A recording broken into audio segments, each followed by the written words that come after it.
Oi, eu sou o Felipe e existe um país que só perde pra Tailândia. Sim, o país das Ladyboys em todo o mundo no número de cirurgias de readequação de sexo, tradicionalmente conhecidas como cirurgias de mudança de sexo, mas a gente já vai falar sobre esse termo. E faz isso há mais de 40 anos, com um histórico complexo de discussão sobre gênero. Só que por mais que você esteja pensando em um país mega progressista e esquerdista do ocidente, eu tô falando do Irã. Sim, o mesmo país que é uma teocracia muçulmana ultraconservadora que pune homossexuais os por guindastes em praça pública. Eles têm até nomes específicos para aplicar penas específicas. Homem com homem é lavat, mulher com mulher é moçarreque. Então calma, porque não é tão simples assim. A gente não tá falando de um país islâmico conservador de repente ficando mais progressista. Discutir gênero e sexualidade já é um tema cheio de polêmica aqui mesmo no Ocidente. Imagina então em países do Oriente Médio. E é exatamente isso que vamos investigar no vídeo de hoje. O vídeo tá polêmico demais, mas também tá muito bom. Vem comigo.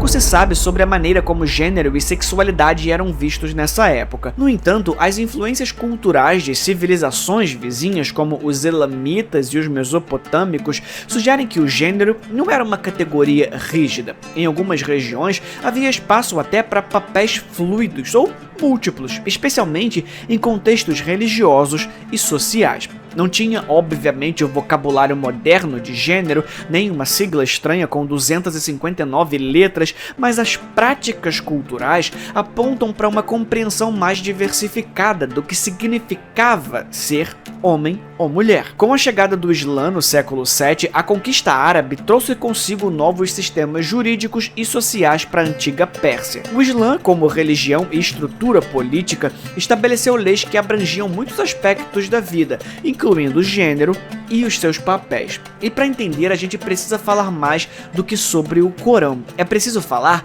dos hadiths, os registros das palavras e ações do profeta Muhammad, que são uma fonte secundária fundamental da lei islâmica. Nos hadiths, os muqanatun, plural de muqanat, aparecem frequentemente. Algumas narrativas os tratam como figuras neutras ou até cômicas, principalmente quando eram músicos ou artistas. Outras são menos generosas, condenando as suas maneiras por serem contrárias às normas masculinas. Muqanat vem da raiz árabe kanata, que significa afeminado ou suave. Em um hadith relatado por Abu Hurairah, amigo pessoal de Muhammad e um dos caras que mais escreveu sobre o profeta, é mencionado um muqanat que trabalhava como músico e servente nas casas de mulheres em Medina. Ele é retratado sem muita oposição, ou até mesmo de forma cômica, por causa do seu comportamento afeminado e a sua posição social subordinada. O profeta encontrou um muqanat na casa de uma de suas esposas, e ele estava entretendo as mulheres com piadas e observações como: se o fulano se casar, ele será recebido por ela com 4 dobras de carne na frente e 8 atrás. Esse tipo de comentário feito pelo tal muqanat era considerado inadequado, mas não resultou em uma punição imediata. Já em outro hadith, relatado por Aisha, esposa de Muhammad, há uma repreensão direta a um muqanat pelo seu comportamento e linguagem considerados ofensivos, mas calma que talvez não seja o que você está pensando. O hadith menciona que o profeta ordenou que o muqanat fosse expulso da casa das mulheres por suas atitudes. O profeta entrou e havia um muqanat presente com as mulheres. Ele falou de maneira insinuante sobre o corpo de uma mulher e como ela poderia agradar a um homem. O profeta então disse: não permitam que ele entre mais nas casas de vocês. Ou seja, uma das poucas vezes que um gay incomodou o profeta máximo do Islã foi quando ele veio com um papinho de hétero, uma coisa meio essa galinha aí tá com um cheirinho de lobo. E isso é reforçado na hadith escrito por Abi Dawud, onde ele escreve: o profeta permitiu a presença de um muqanat em casas femininas, desde que ele fosse conhecido por ser impotente e não demonstrasse interesse pelas mulheres. Ou seja, até mesmo o profeta do Islã parecia ser de boa com homossexuais ou transexuais, contanto que eles fossem 100% homossexuais ou trans mesmo. Isso porque para eles a homossexualidade não é um pedaço da identidade, mas sim uma prática. E enquanto não for praticada, tudo bem. Então é analisando a jurisprudência islâmica que a gente entende como o Islã tradicionalmente tratava tudo aquilo que não era hétero. E surpreendentemente, eles tinham meios bem sofisticados para reconhecer o que havia além de homem e mulher.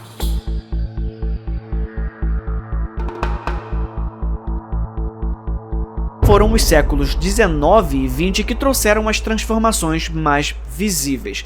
Durante o reinado da dinastia Qajar, a modernização e a influência ocidental começaram a moldar novos entendimentos de gênero, principalmente quando Reza Pahlavi deu um golpe de estado nos Qajar, instaurando o início da sua própria dinastia. Sob o regime dos Pahlavi, o Irã passou por várias modernizações, não apenas com a infraestrutura, mas social também. Houve investimento na saúde e educação, mulheres ganharam o direito de votar, estudar e trabalhar, homens perderam o direito de posse das mulheres como propriedade, o uso do véu foi proibido e um estilo de vida ocidental foi cada vez mais reforçado. Isso, claro, sob o custo de você simplesmente desaparecer sob as mãos da SAVAK, a polícia secreta do líder. Resumindo, um processo histórico complexo, mas que manteve a visão conservadora da época em relação a tudo aquilo que não fosse hétero. Qualquer relação fora de homem e mulher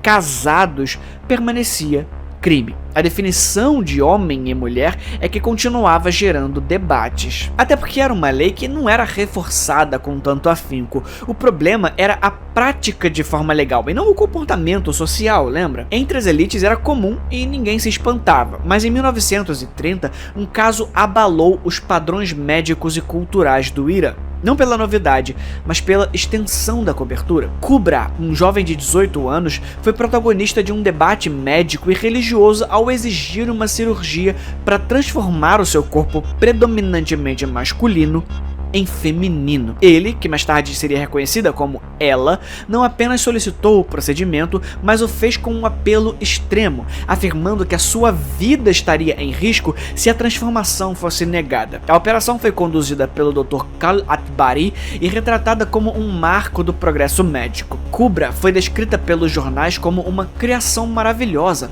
ou Khilqat-e-Ajib, uma expressão que misturava a curiosidade científica da modernidade com tradições religiosas que exaltavam as complexidades do corpo humano como evidências do poder divino. Seu caso se tornou símbolo de uma nova abordagem médica no país, posicionando o Irã como um lugar onde ciência e fé podiam convergir para resolver anomalias corporais. Só que 4 anos depois, em março de 1934, outro episódio marcante jogou as percepções culturais e legais sobre a sexualidade no Irã na direção oposta. Conhecido como Asghar, o assassino, Asghar Egati foi o primeiro serial killer e estuprador registrado no Irã do século XX. Nascido em Borujerd, ele cresceu em uma família com histórico de atividades criminosas, incluindo seu pai, um bandido notório. Após se mudar para o Iraque com a família na infância, Asghar começou a abusar e assassinar adolescentes em Bagdá aos 14 anos, crimes que o levaram à prisão por várias vezes. Durante a sua permanência no Iraque, ele confessou ter matado 25 crianças e adolescentes, frequentemente por afogamento, antes de fugir para o Irã em 1933. No Teherã, ele continuou os seus crimes, matando outros 8 jovens e descartando seus corpos em áreas remotas da cidade. Após uma investigação extensa, Asghar foi preso em 1933, confessou os assassinatos e foi julgado em 1934, sendo condenado à morte. Ele foi em 6 de julho de 1934 em Toopkhané, no Teherã, em frente ao sistema de justiça nacional. A mídia pintou Asghar como um homicida pervertido e encontrou na sexualidade dele uma razão para os seus crimes, consolidando a homossexualidade masculina como um perigo moral e social. E aí, o caso não ficou confinado ao noticiário. Ele migrou para os textos de psicologia e criminologia dos estudiosos lá da época, sendo citado como exemplo de sadismo sexual desviante, que curiosamente é o nome de uma fase de Manhunt 2. Quem lembra desse jogo, hein? Eu adorava na minha adolescência. Enquanto a homossexualidade ia virando cada vez mais coisa de delinquente, as décadas seguintes tiveram um aumento significativo na visibilidade de histórias de indivíduos intersexuais. Revistas populares do Irã e Teherã, como Kvandanira, começaram a documentar casos como o de Biruz Nuri, agora identificado como um homem trans, anteriormente chamado de Martia, uma mulher. Como eu disse, essas histórias, frequentemente acompanhadas de fotografias mostrando um antes e depois, eram apresentadas como narrativas de superação e cura, reforçando a ideia de que estavam tão avançados cientificamente que os corpos com disforia de gênero poderiam ser corrigidos pela medicina sem muitos problemas. Não era um mar de flores, mas dava para dizer que nessa questão o Irã caminhava em direção à aceitação e ao acolhimento. E aí as coisas ficaram ainda mais confusas depois da Revolução Iraniana.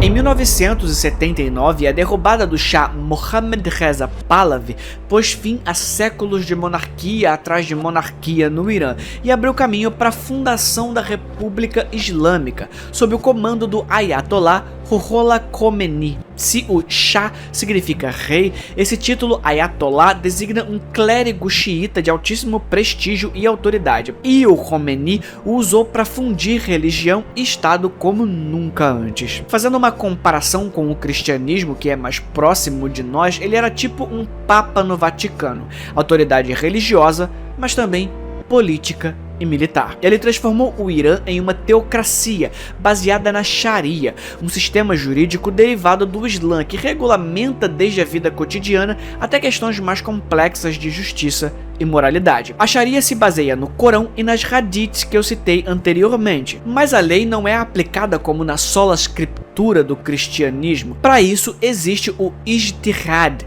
que significa esforço de reflexão. Ou seja, os sábios, chamados de ulema, e os estudiosos do Corão, chamados de mufti, interpretam o texto até chegar num consenso da sua aplicação. Logo após a Revolução, todo o caminho aparentemente progressista que a dinastia Pahlavi seguia deu um 180, e as políticas sobre gênero e sexualidade mudaram drasticamente para um lado e para o outro. A homossexualidade foi não apenas criminalizada, mas punida com a morte, e dessa vez era coisa séria. Qualquer relação entre pessoas do mesmo sexo passou a ser considerada uma afronta direta à moral islâmica e à ordem social que o novo regime desejava instaurar. E aí, em 1986, o Irã passou a oferecer cirurgia de mudança de sexo de graça e dinheiro para quem fizesse o procedimento. Em um movimento estranhamente contraditório, o Khomeini emitiu uma fatwa, que é um decreto jurídico islâmico, autorizando cirurgias de redesignação sexual para pessoas diagnosticadas como transexuais. Preste bastante atenção nessa palavra, diagnosticada. Khomeini baseou a sua interpretação da Sharia em princípios islâmicos como darura e niya. Darura, ou necessidade, justifica medidas excepcionais, ou seja, exceções à regra, para aliviar o sofrimento, nesse caso, a disforia de gênero. Enquanto a niya, ou intenção, avalia as motivações de uma pessoa antes de determinar a moralidade das suas ações. Sob essa ótica, a cirurgia de redesignação sexual passou a ser considerada uma forma de aliviar o sofrimento psicológico e social de indivíduos diagnosticados como transexuais, desde que houvesse intenções sinceras. Se antes você tinha relatos soltos aqui e ali, o novo líder colocou na lei que seria permitido. Foi nesse contexto que o Irã se tornou um líder mundial em cirurgias de redesignação sexual. Inicialmente limitadas a pessoas intersexo, os procedimentos se expandiram para incluir transexuais diagnosticados por médicos. O governo passou a subsidiar os procedimentos e chegou a pagar um benefício equivalente a mais de $1.000 para para que a pessoa pudesse reestruturar a sua vida. Mas, como eu falei, processos históricos são bem mais complexos. Embora o governo financie as cirurgias, o acesso a cuidados pós-operatórios como terapia hormonal e suporte psicológico permanece precário, e parte do diagnóstico inclui passar por várias entrevistas e palestras para tentar te converter de volta à heteronormatividade. Além disso, muitas dessas operações não ocorrem por escolha livre, mas por coerção. Homens gays enfrentando a possibilidade de pena de morte por sua orientação sexual frequentemente são pressionados a se submeterem à transição de gênero como um meio de escapar da perseguição. Essa política usa a legitimidade dos processos que já conhecemos para transgêneros e intersexo estabelecidos lá na década de 80 para mascarar uma repressão brutal, forçando indivíduos de volta à dicotomia original. A historiadora Afsaneh Najmabadi fala sobre isso no seu livro Professando Seu Eu, Transsexualidade e Desejo pelo Mesmo Sexo no Irã Contemporâneo, que aliás foi base para uns 70% desse vídeo aqui. Ou seja, essas políticas atuais não surgiram do nada, mas são parte de um contínuo de esforços do Estado para controlar o corpo e a identidade, moldando o cidadão conforme as exigências do momento político. Nunca foi sobre progressismo, e sim sobre o uso das necessidades humanas como ferramenta de controle. Quem diria, né? Mas não muda o fato de que eu acabei de te dar um ótimo quebra-gelo na mesa de bar. Chega na gata e fala: você sabia que o Irã é um dos países que mais faz cirurgia de readequação de gênero no mundo? Eu te garanto que todo mundo vai parar pra te ouvir. Ou te expulsar da mesa, sei lá. Esse foi o vídeo de hoje. A gente se vê na próxima. Fui.